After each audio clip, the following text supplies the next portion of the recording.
बिस्मिल्लाहिर्रहमानिर्रहीम अस्सलाम वालेकुम। हम पढ़ रहे हैं यूनिट 3 प्लैनेट अर्थ को, जिसमें हमने पहले टॉपिक 3.2 में हमने साइज़ एंड शेप को पढ़ा और इसी का एक दूसरा पार्ट है और वो है मूवमेंट ऑफ द अर्थ के अर्थ जो है वो किस तरह मूवमेंट करती हैं। ठीक है, ये समझ लीजिए कि अर्थ जो है वो दो तरह के मूवमेंट्स कहता है, एक को रोटेशन कहते हैं, एक को रिवोल्यूशन कहते हैं। रोटेशन कहते हैं जब अर्थ अपने एक्सेस पर, अपने महवर पर जब खुद ही घूमता है, उसको रोटेशन कहते हैं। रिवोल्यूशन कहते हैं उस मूवमेंट को जब अर्थ सूरज के राउंड जो है वो अपने ऑर्बिट में, अपने मदार में, एक खास जगह है जिसमें वो घूमता है, इसको ऑर्बिट कहते हैं। अपने ऑर्बिट में जब सूरज के इर्द गिर्द घूमता है, इसको रेवोल्यूशन कहते हैं। जब अपने ही मदार में सूरज जो है ज़मीन जो है वो अपने एक्सेस पर, अपने महवर पर जब फ्रॉम वेस्ट टू ईस्ट जब वो मूवमेंट करता है, घूमता है, तो उसे रोटेशन कहते हैं। रोटेशन से दिन और रात तब्दील होते हैं, जबकि रेवोल्यूशन से मौसम तब्दील होते हैं। कैसे, वो आगे देखते हैं। ये बात जान लीजिए कि the axis of the earth makes an angle of 66.5 with its orbital plan.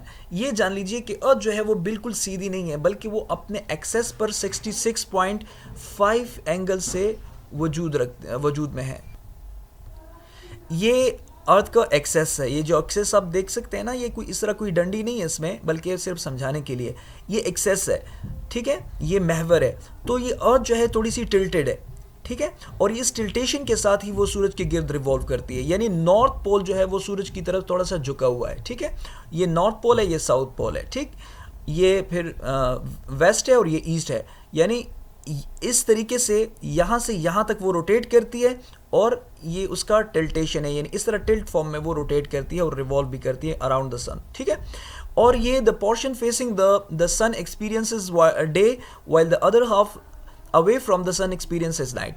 ठीक है, यानी सूरज का जो हिस्सा, ज़मीन का जो हिस्सा सूरज के को फेस करेगा तो वहाँ दिन होगी, और जब फेस नहीं करता उसमें रात होगी। देखिए, ये सूरज है, ज़मीन का ये हिस्सा सूरज को फेस कर रहा है तो यहाँ दिन, और जो नहीं कर रहा उसमें रात होगी। इसको कहते हैं सर्कल ऑफ इल्यूमिनेशन। ठीक है, अब ये जान लीजिए कि सर्कल ऑफ इल्यूमिनेशन जो है, the circle does not कंसाइड with the axis. अब चूंकि मैंने पहले कहा कि ज़मीन थोड़ी सी टिल्टेड है, तो टिल्टेड का मतलब ये होगा कि अगर ज़मीन सीधी होती तो ज़मीन का जो हिस्सा सूरज की तरफ होता तो आधी दुनिया में दिन होता, आधी में रात। तो इस तरह नहीं है, चूंकि ये टिल्टेड है। तो अगर फॉर एग्जांपल ये इस तरफ झुकी हुई है तो ये वाला हिस्सा थोड़ा पीछे होगा, तो सन रेज आती हैं कहाँ पर, ये अब जान लीजिए। फिर हम लैटिट्यूड लॉन्गिट्यूड में भी थोड़ा सा इसको पढ़ने वाले हैं। इस बीच में ये जो टूवर्ड्स वेस्ट टू ईस्ट, यहाँ पर जो एक लाइन है जो दुनिया को नॉर्थ पोल, नॉर्थ हेमिस्फेयर और साउथ हेमिस्फेयर में तकसीम करती है, इसके ऊपर ट्रॉपिक ऑफ कैंसर है और नीचे ट्रॉपिक ऑफ कैप्रिकॉर्न है। ठीक है, ये लाइनें हैं, लैटिट्यूड की लाइनें। तो ये सूरज की किरणें जो हैं ये इस एरिया में पड़ती हैं, तो इसकी वजह से जब सूरज की किरणें यहाँ पर डायरेक्ट पड़ती हैं, तो चूंकि ये इलाका थोड़ा सा झुका हुआ है नॉर्थ का, तो नॉर्थ में भी दिन होगा, और चूंकि यहाँ तक रेज नहीं आती तो ये रात होगी। फिर आप अगर सूरज को यहाँ पर ले आएँ, यानी ज़मीन घूम के सूरज के इस तरफ आ जाए और सूरज इस तरफ आ जाए, तो फिर इस तरफ जब रेस पड़ेंगी तो फिर अगर आप देखें तो इस टिल्टेशन की वजह से फिर नॉर्थ हेमिस्फेयर में सूरज की किरणें नहीं जाएंगी और साउथ में आएंगी। ठीक है ना, तो इसलिए ये सर्कल ऑफ इल्यूमिनेशन जो है ये बिल्कुल एग्जैक्ट ऐसे नहीं है कि आधी दुनिया में दिन है और आधी में रात है। ठीक है, इसको ज़रा समझिए। और दूसरी बात यह है कि earth takes about 24 hours to complete one rotation around its axis, जिसको हम दिन कहते हैं, अर्थ डे कहते हैं। यानी एक अर्थ जो है वो अपनी रोटेशन, अपने मदार में रोटेशन पूरी करती है 24 घंटे के अंदर, और जिसको हम दिन कहते हैं। ठीक है ना, 24 घंटे यानी एक दिन और रात, अर्थ डे हम इसको कहते हैं। अच्छा, what would happen if the earth did not rotate? अगर ये ज़मीन रोटेट ना करती तो क्या होता? ज़ाहिरी बात है, आधी दुनिया में दिन रहता, आधी में रात रहती, लेकिन सिर्फ इतना फ़र्क नहीं पड़ता, बल्कि एक्सट्रीम कंडीशंस होती। एक्सट्रीम कंडीशंस का क्या मतलब है कि एक जगह पर सारा दिन और सारी उम्र सूरज पड़ती, तो सूरज की किरणें पड़ती तो वो इंतहाई गर्म हो जाता। आप देखते हैं ना कि हमारी ज़मीन जो है वो 11-12 बजे जो है वो कितनी गर्म होती है, लेकिन जब जब असर की तरफ हम जाते हैं, मगरिब की तरफ हम जाते हैं, तो वो माहौल जो है वो दोबारा से ठंडा होना शुरू हो जाता है। रात में ठंडी हवाएं चलती हैं, सुबह में भी ठंडी हवाएं चलती हैं, फिर वो एक एतदाल होता है। अगर पूरी मतलब एक ऐसी जगह होती जहाँ पर सूरज की किरणें ना पड़ती तो वो शदीद एक्सट्रीम कंडीशन ठंड में चली जाती। अगर कहीं पर सारी उम्र ज़मीन सूरज की किरणें पड़ती तो उससे भी एक्सट्रीम कंडीशंस पैदा हो जाती। तो इससे क्या हुआ साबित? इससे ये साबित हुआ कि अगर अर्थ रोटेट ना करता तो ना सिर्फ ये कि दिन और रात तब्दील नहीं होते, बल्कि एक्सट्रीम कंडीशन से लाइफ भी वहाँ पर पॉसिबल ना होती।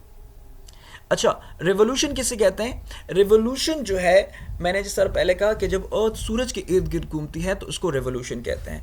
आमतौर पर सूरज के गिर्द एक पॉइंट से जब स्टार्ट होता है ज़मीन तो 365 दिन, लेकिन 365 दिन एग्जैक्टली नहीं, बल्कि 365 दिन और 6 घंटे, ठीक है ना, वो लेता है। लेकिन 6 घंटों को हम क्या करते हैं? 6 घंटों को हम संभाल के रखते हैं और हम कहते हैं कि साल जो है वो 365 दिन का होता है।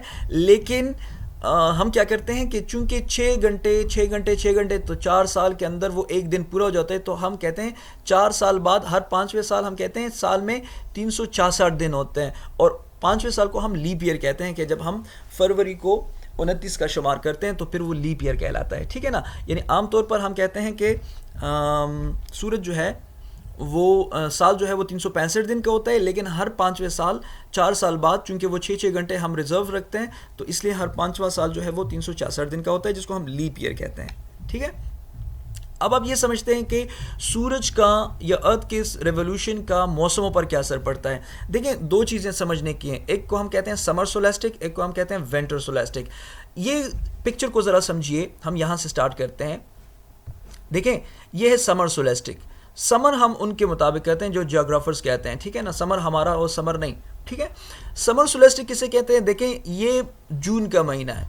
जून के महीने में चूंकि अर्थ टिल्टेड है तो नॉर्थ वाला हिस्सा ज़्यादा टिल्टेड है, तो ये सूरज की शुआएं जब पड़ती हैं तो यहाँ पर आप देखते हैं नॉर्थ में आपको सूरज नज़र आएगा, रोशनी नज़र आएगी। लेकिन आप ये देखें साउथ पोल में अंधेरा है। इसका मतलब ये है कि ये समर सीज़न होगा और ये उसमें नॉर्थ में समर सीज़न होगा। तो जब नॉर्थ में समर सीज़न होता है, क्योंकि मैंने कहा था कि ट्रॉपिक ऑफ कैंसर जो है रिसीव करता है, ट्रॉपिक ऑफ कैंसर ये वाला जो बिल्कुल इक्वेटर के ऊपर है, तो ये रिसीव करता है सनलाइट को, तो जिसकी वजह से चूंकि ये टिल्टेड है तो लिहाजा नॉर्थ हेमिस्फेयर पर भी सूरज की किरणें आती हैं, जिसकी वजह से यहाँ पर समर सीज़न है, ठीक है। और इसमें जो लॉन्गेस्ट डे है वो 21 जून का है। लेकिन वो 21 जून का जो लॉन्गेस्ट डे है वो इस पोल के लिए है। जब सूरज यहाँ से घूम के आएगा, यहाँ पर आएगा, फॉर एग्जांपल यहाँ पर है, तो यहाँ पर 21 जून जो है वो शॉर्टेस्ट डे होगा, वाइस वर्सा होगा, ठीक है ना।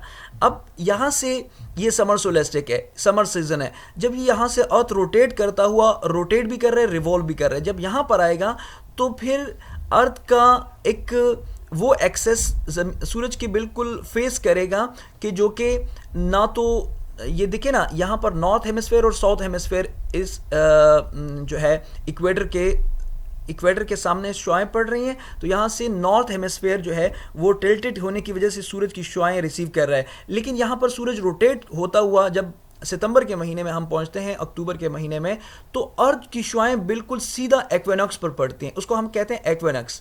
तो एक्वेनॉक्स पर पड़ने की वजह से वो मौसम मोतदिल होता है, जिसकी वजह से ऑटम आ जाती है, ठीक है ना। जब वो रोटेट करता हुआ आता है तो फिर ये क्या करता है, एग्जैक्ट उसी लोकेशन में या जिस लोकेशन में ये है, इसका वाइस वर्सा, इसका बिल्कुल अपोजिट, यानी साउथ पोल बिल्कुल सन रेज के अगेंस्ट आ जाता है, उसको फेस करना शुरू कर जाता है, तो जिसकी वजह से नॉर्थ हेमिस्फेयर में ठंड हो जाती है, जबकि यहाँ पर समर जो है वो साउथ पोल में आ जाता है, ठीक है ना।